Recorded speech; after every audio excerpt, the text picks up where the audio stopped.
irreverente, por así decirlo, ¿no?, frente a las verdades consagradas. Las ideas que me han mantenido siendo lo que soy, la idea de igualdad y justicia. Yo sigo creyendo que el mundo está construido de un modo tal y funciona de un modo tal que es muy desventajoso para la inmensa mayoría de la gente que vive en condiciones, muchas de condiciones de extrema pobreza, y que lo que existe está muy mal distribuido, ¿no? Que hay demasiada injusticia en la sociedad y que eso debería y podría, porque además se puede, mejorar. Bueno, yo soy un hombre de izquierda, ¿no? Nunca he dejado de serlo. Entonces prefiero imaginar los procesos ahora como más evolutivos. Antiguas fuerzas socialdemócratas o socialistas que se han reconvertido, por así decir, que han renovado todo su planteamiento programático, y bueno, y de hecho ejercen gobierno, lo ejercen en Francia, lo ejercen en Inglaterra, lo ejercen en Italia, lo ejercen en Holanda y en las viejas socialdemocracias escandinavas. Es decir, Europa en ese sentido viró en una parte hacia la izquierda, ¿no? O la izquierda viró hacia el centro.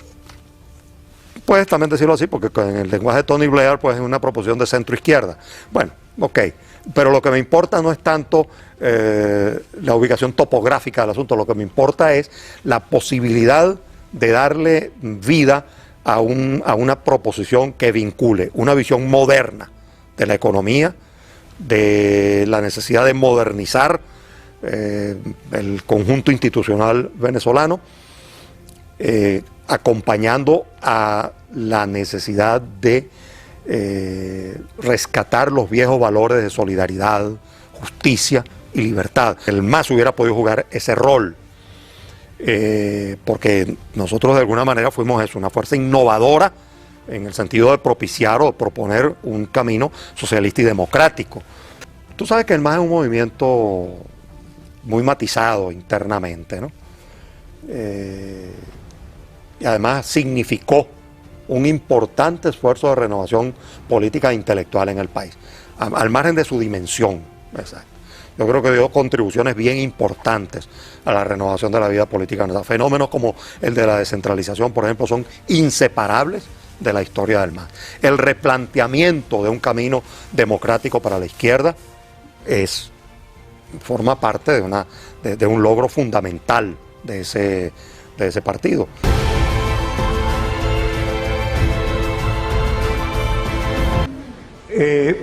El tema de la pobreza, como dije antes, es el más importante. Digamos, la clave de una política de lucha contra la pobreza que debe contemplar diversos frentes.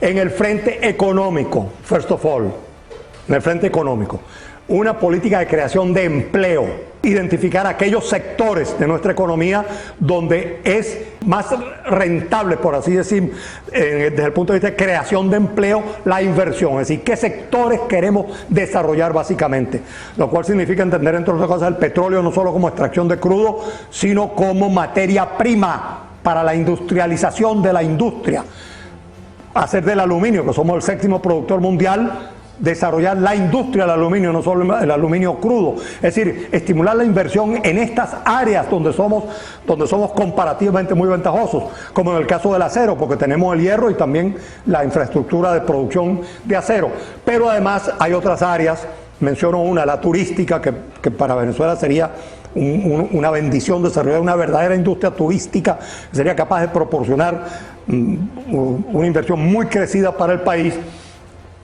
etcétera, pues. Y la creación de empleo es inseparable de la inversión.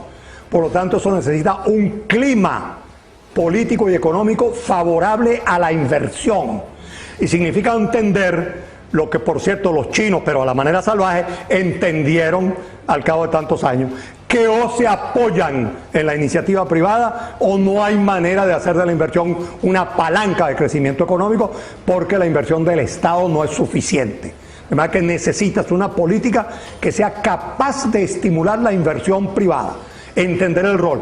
Por supuesto, en el entendido de que el Estado tiene que cumplir el rol que ahora redescubren aquí en Estados Unidos, 70 años después de Franklin Roosevelt, de que el Estado efectivamente tiene un rol para impedir los desafueros darwinianos del mercado dejado por la libre, ¿no? Por su sola cuenta. El segundo frente de la lucha contra la pobreza es el social. Mientras la economía no sea capaz de sustentar a la población con empleos remunerados adecuadamente y reduciendo el desempleo a niveles marginales, los programas sociales son indispensables.